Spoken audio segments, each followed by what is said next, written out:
शेततलावात बुडून ऊसतोड मजुराचा मृत्यू. एसआरपीच्या तत्परतेने शोधमोहीम यशस्वी.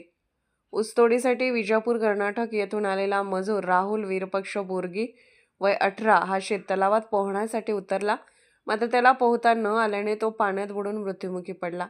घटनेची माहिती मिळताच मिरज ग्रामीण पोलीस स्टेशनचे अधिकारी व अंमलदार तसेच स्पेशल रेस्क्यू फोर्स एसआरएफ आपत्कालीन पथक आणि आपदा मित्र जिल्हा आपत्ती व्यवस्थापन सांगली यांच्या तात्काळ टीम तयार करून घटनास्थळी दाखल झाल्या.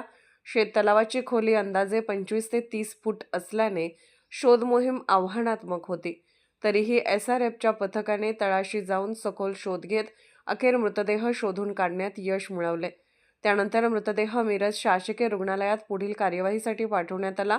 या रेस्क्यू ऑपरेशनमध्ये एसआरएफचे कमांडर कैलास वडर तसेच सागर जाधव, आसिफ मकानदार, आकाश कोलप, अनिल बसरगट्टी, महेश गव्हाणे यांनी सहभाग घेऊन कामगिरी बजावली.